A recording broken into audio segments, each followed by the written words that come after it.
इस वक्त बड़ी खुशी मना रहे हैं कि सत्ता का बुलडोजर अजमेर तक जाएगा। बलिया भी कह रहा है उस गलतफहमी में मत रहो, अब तो सही जगह हाथ डाल दिए हो। अब तक दीवारों से टकरा रहे थे, अब मौला अली के बेटे से पंगा पड़ गया है ना। जब अस्सलामुअलैकुम वरहमतुल्लाहि व तआला व बरकातुहू। यकीन है नाजरीन आप लोग खैरियत और आफियत से होंगे। नाजरीन आज मैं आप सबके लिए एक बहुत ही खूबसूरत तकरीर का रिएक्शन वीडियो लेकर के आया हूँ। आइए मोहतरम हजरात हम सब मिल करके उनकी तकरीर को समाअत करते हैं। अरे मुसलमान, अब तू इतना गरीब है उसके बावजूद भी तू खटकता सबको है रे। और बलिया भी कहता है मत मेरे होठ पर उंगलियां रखो, वरना मैं वो पोल खोल दूंगा कि मेरी मस्जिदों के बुनियाद के नीचे शिवलिंग ढूंढने वालों, अगर मैंने ढूंढना शुरू कर दिया तो दूर दूर तक तुम भारत में कहीं नजर नहीं आओगे। इस वक्त बड़ी खुशी मना रहे हैं कि सत्ता का बुलडोजर अजमेर तक जाएगा। बलिया भी कह रहा है उस गलतफहमी में मत रहो, अब तो सही जगह हाथ डाल दिए हो। अब तक दीवारों से टकरा रहे थे, अब मौला अली के बेटे से पंगा पड़ गया है ना। जब तेरे बाप न ख्वाजा से हाथ मिला सके, याद दिला दू छठी का दूध याद आ जाएगा। लेकिन अगर चुप है तो बुज़दिल मत समझना, हम अमन पसंद हैं, अमन के झंडे को झुकने नहीं देंगे। हम फसादी नहीं है, हम अमन के अलमबरदार हैं। हमने औलादों को सब्र सिखाया है, हमने अपने बच्चों को शुक्र सिखाया है, हमने अपनी औलादों को मोहब्बत और मरुब्बत सिखाया है। और यही वजह है कि कुफ्र मुंह तकते रह गया, इस्लाम छप्परों में दाखिल हो गया। एक मस्जिद तो चली गई, बाबरी मस्जिद। भारत में अब कोई दूसरी बाबरी मस्जिद बनाने की गलती करेगा तो याद रखो बलिया भी हुकूमत से लेकर उन गुंडों को भी कह रहा है, अब तक तारीख में एक करबला पड़ा गया था, भारत के हर गली में करबला नजर आएगा। कर करो कि मदरसे की चटाई में आज भी जिंदगी बची है। और कुफ्र को डर मदरसे की चटाई से इसीलिए लग रहा है कि अगर एक भी चिंगारी भारत में बची रह गई तो ना जाने किस मदरसे की चटाई से अल्लामा फजल हक खैराबादी खड़ा। वाह, अल्लाहु अकबर, या रसूल अल्लाह, जिंदाबाद जिंदाबाद, अल्लाहु अकबर, या रसूल। इसीलिए कुफ्र को डर लगता तो मदरसों के खिलाफ एक हाई प्रोफाइल प्रोपेगेंडा क्रिएट किया गया इसके लिए। लेकिन उस प्रोपेगेंडा में मुसलमान का बच्चा भी बनामे अब्दुल्ला शरीक हो गया। मुंह से शराब की जो दारू की बदबू आती है, आलिमों के खिलाफ चाय खाने में भाषण देता है। बोलो बात सही है कि गलत? अरे जोर से बोल, सही है कि गलत? उन पियक्कड़ों को इलाज कर दो जो वारिस अंबिया के खिलाफ दारू पीकर कुछ भी बोल सकता है, वो इस्लाम के खिलाफ कभी भी कहीं भी कुछ भी बोल सकता है। अब दिल लगाओ तो बात आगे करें। मूड है सुनने का तो बोल दो धीरे से सुभान अल्लाह। तवज्जो चाहूंगा हिले स्टेज हजरत। बस चंद चेहरे हैं जिनको देखकर मैं कोशिश कर रहा हूं कि कुछ फिक्री गुफ्तगू हो जाए। इस्लाम बेसिक फाउंडेशन तौहीद, तौहीद, नमाज, रोजा, ज़कात, हज, बहुत दिल लगाना, चूंकि इंटेलेक्चुअल कुछ बैठे हैं, डॉक्टर साहब हमारे, क्या नाम था बेचारे, आए कि चले गए, और जितनी कमेटी और मुंतजमा और दूर दराज से आए हुए लोगों, सुन लो आज बलियाबी की थोड़ी देर गुफ्तगू। मैं क्या कह रहा था? बेसिक फाउंडेशन, तौहीद, नमाज, रोजा, ज़कात, हज, टोटल कितने हुए? जोर से बोलो, जोर से बोलो, जोर से। अब अहले स्टेज की तवज्जो चाहो।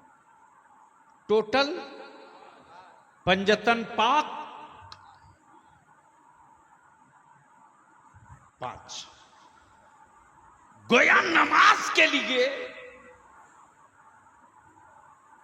तौहीद का कायल होना जरूरी है। अमन नमाज उस पर है ही नहीं है जिसने अल्लाह की वहदानियत का इकरार न कर लिया।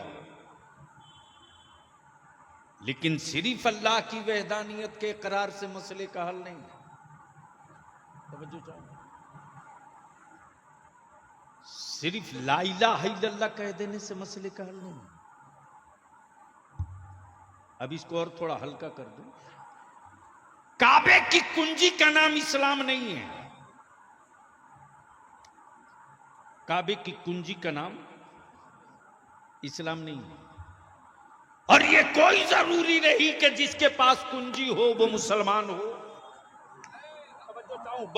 बहुत बारीक इशू आ गया, बहुत बारीक इशू आ गया। हाथ में हजरत मोबाइल चला लेना यार। इस लानत ने कहां नस्लों को डुबो दिया है। मैं क्या कह रहा हूं, आप कहां फंसे? कई साल पढ़ोगे तो ये गुफ्तगू शायद नहीं समझ में आएगी। मैं क्या कह रहा था? इसी तरह का वायरस आता है तो जहन से बातें निकल जाती हैं। कुंजी, ये कोई जरूरी नहीं कि काबे की कुंजी मुसलमान के पास हो, इसलिए कि पिछली तारीख यही बताई, पिछली तारीख यही बताई। तामीर खलीलुल्लाह ने की। है बोलो यार, बोलो बोलो बोलो, जोर से जोर से जोर। हार अल्लाह। तामीर खलीलुल्लाह ने की, लेकिन कुंजी कभी अबू जहल के पास, कभी अबू जहल के पास, कभी किसी के पास, कभी किसी के पास। यह जरूरी नहीं कि काबे की कुंजी रखने वाला मुसलमान ही हो। बस बहुत दिल लगाना, बलियाबी की गुफ्तगू अब ट्रैक की तरफ चल रही है। नमाज के लिए ईमान का होना जरूरी है। नमाज के लिए ईमान का होना जरूरी है। और सिर्फ ईमान से मसले का हल नहीं है। ईमान ला चुके तो जैसे तैसे पढ़ लो, यह भी नहीं। पाकी का होना जरूरी है। और सिर्फ पाकी से ही मसले का हल नहीं, वजू का होना भी जरूरी है। यानी 3 लेयर पार करो तब रब के एक सजदे के लिए खड़ा हो जाओ। तवज्जो चाहो। यानी कंडीशन है। नमाज के लिए कंडीशन है, रोजा के लिए कंडीशन है, ज़कात के लिए कंडीशन है, हज के लिए कंडीशन है। यानी भीख मांग कर तुम हज पे मत जाओ। हज के लिए साहबे इस्तिताअत का होना जरूरी है, और ज़कात के लिए साहबे निसाब का होना जरूरी है। अब ज़कात समझा दूं, पहले समझा दो। एक बात बताओ, कमलाबाड़ी, फूलबाड़ी और मालदा के मुसलमानों, बहुत सारे लोग सट्टारी से भी, मोथाबाड़ी से भी, कलियाचक से भी, बहुत सारे दूर दराज से लोग आए। बस सेंसिटिव पॉइंट इशू ये है, इसको मैं अर्ज कर दूं। कि ज़कात के लिए कंडीशन है, ज़कात के लिए कंडीशन है, हज के लिए कंडीशन है, साहबे इस्तेतात का होना ये लाजिमी है, और साहबे निसाब का होना ज़कात के लिए लाजिमी है। रोजे के लिए सेहतमंद का होना ये लाजिमी है, और नमाज के लिए ईमान का होना ये जरूरी है। अब तवज्जो चाहूंगा अहले इल्म की, दिल लगाओगे तो बोल दूंगा, ऐसे नहीं बोलोगे तो बोल दूंगा। अरे यार मूड बना दो, बोल दो बोल दो। तवज्जो चाहूंगा अहले इल्म की, अहले इल्म की तवज्जो। हजरत थोड़ी सी अपने मुफ्तियाने दीन से गुजारिश करूंगा कि चूंकि नए निकात सामने आए हैं, थोड़ा सा एक्टिव होकर के और सीरियसली नजर रखा जाएगा, ताकि अगर मैं फिसल भी जाऊं तो आप संभाल सकें। बस दिल लगा लें। नमाज के लिए ईमान का होना जरूरी, रोजे के लिए सेहत का होना जरूरी, लेकिन सिर्फ सेहत नहीं, ईमान के साथ सेहत। तवज्जो चाहो, ईमान के साथ सेहत, सिर्फ सेहत नहीं। हज के लिए, ज़कात के लिए ईमान के साथ मालिक निसाब होना, हज के लिए ईमान के साथ साहब इस्तिताअत होना, यानी सब में ईमान लाजिमी, सब में ईमान लाजिमी। अब ईमान नाम किसका है, बहस इस पर हो जाए। ईमान नाम किसका है? किसी पेड़ का नहीं, किसी जंगल का नहीं, किसी हजरत का नहीं, किसी पहाड़ का नहीं, किसी शहर का नहीं, किसी फर्द का नहीं। फिर ये ईमान नाम किसका है? किसका किसका है? तो देख करके तो सब माने हैं, बिन देखे खुदा को वहदहू ला शरीक मान लो। बिन देखे खुदा को वहदहू ला शरीक मान लो। सिर्फ इतने से मसले का हल नहीं, इतने से मसले का हल नहीं, बल्कि इसके बाद भी जन्नत देखे नहीं मान लो, फरिश्ते देखे नहीं मान लो, मलाइका देखे नहीं मान लो, कयामत देखे नहीं मान लो, महशर देखे नहीं मान लो। इतने से भी मसले का हल नहीं, अल्लाह के महबूब मोहम्मदुर रसूलुल्लाह को आखिरी रसूल मान लो। अब इसको इसी जगह रोक लीजिए और गुफ्तगू आगे बढ़े। अब सवाल ये उठता है कि नमाज की का गारंटर कौन है, रोजे का गारंटर कौन है, हज का गारंटर कौन है, ज़कात का गारंटर कौन है? ये बहुत अहम पहलू है। लोग बोलते हैं ना, हजरत मैं नाम भूल गया,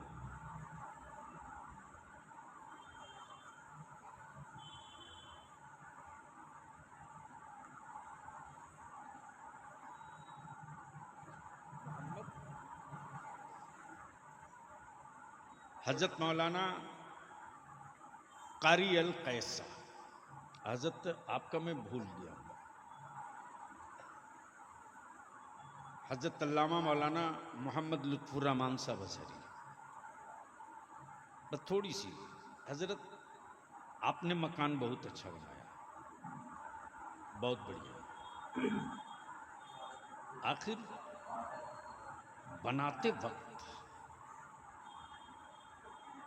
बनाते वक्त इंजीनियर कुछ तो बताया होगा कि छत का गारंटर कौन है। तवज्जो चाहूं, अगर बात समझ में आवे तो, छत का गारंटर कौन है, दीवारों का जामिन कौन है, छत का गारंटर कौन है, दीवारों का जामिन कौन है, जिससे आप बेखौफ होकर सो सकें, बेफिक्र होकर सो सकें। बहुत बहुत बहुत बहुत सेंसिटिव इशू है प्लीज, जिससे आप बेखौफ होकर सो सके, भय मुक्त होकर सो सके। इंजीनियर ने जब दीवार कंप्लीट करके छत ढाल दिया तो कहा, कारी साहब बुनियाद इतनी मजबूत है कि छतों का गारंटर पिलर है, बीम है। छतों का गारंटर पिलर है, बीम है। लाओ कारी साहब, मैं लिख के दे देता हूं। जलजला आएगा जरूर,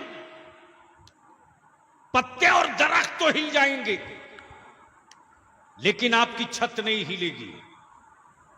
इसलिए कि मैंने बहुत ठोस बुनियाद ठोक के डाली है। अब दिल को लगा लीजिए, जहन को करीब कीजिए, जहन को करीब कीजिए। छतों की का गारंटर पिलर और बीम, छतों की गारंटर पिलर और बीम। अब मैं पूछूं मुसलमान, तू बता, तेरी दौलतों का गारंटर कौन है रे? बस दिल लगा दो तो बोल दो, बोल दो, बोल दो। तवज्जो करो।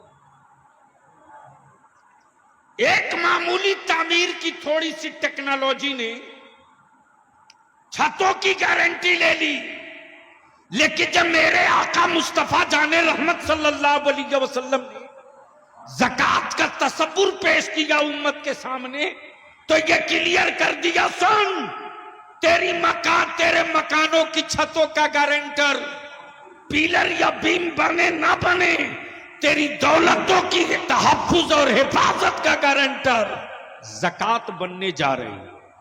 सुभान अल्लाह, सुभान अल्लाह। ज़कात की अदायगी तेरी दौलतों की जमानत है।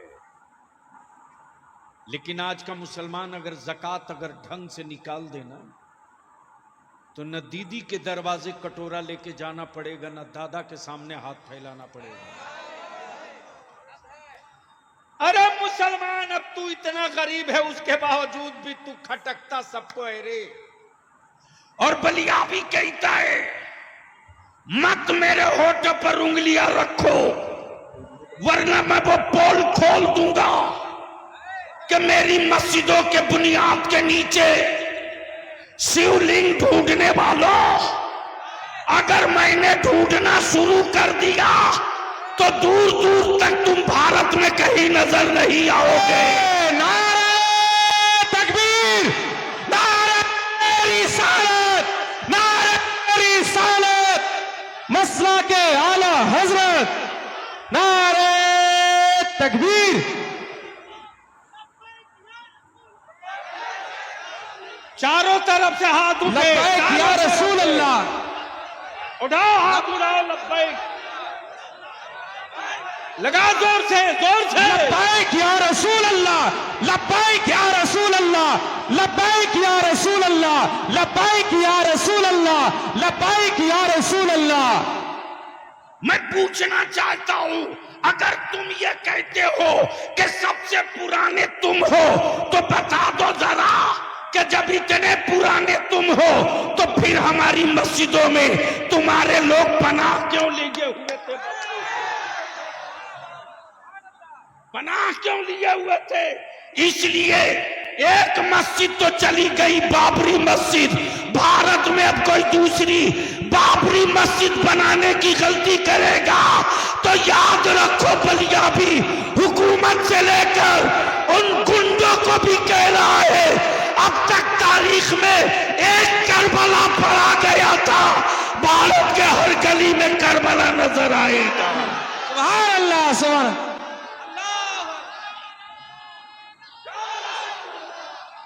जिंदाबाद। लब्बैक या रसूल अल्लाह, नारे तकबीर, नारे रिसालत।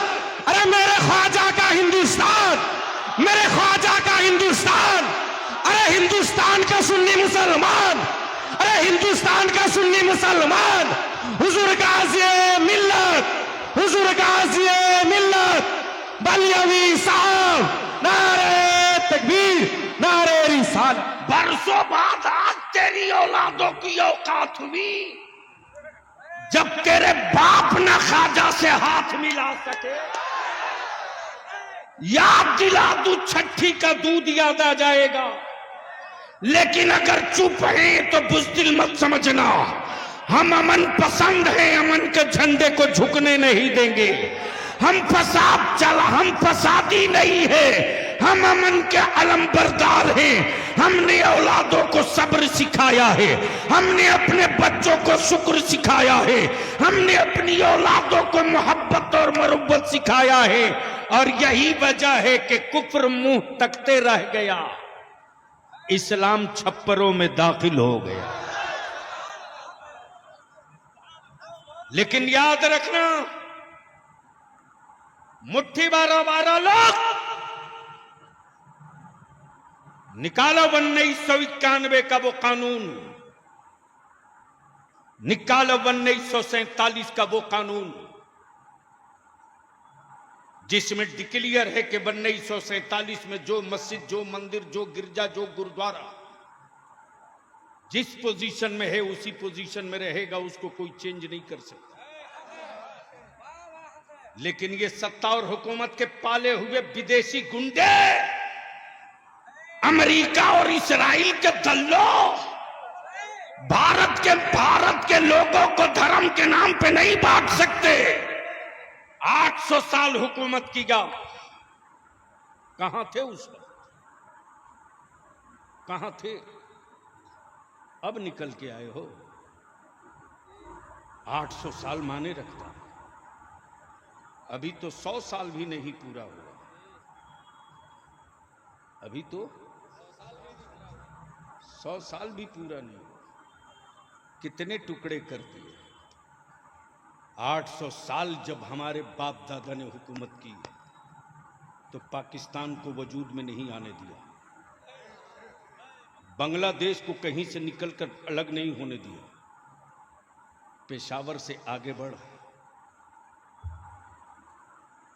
तो तन्हा तन्हा भारत वो मुल्क था। अगर चाहता तो आलमगीर औरंगजेब नाम बदल सकता था, नाम बदल सकता था।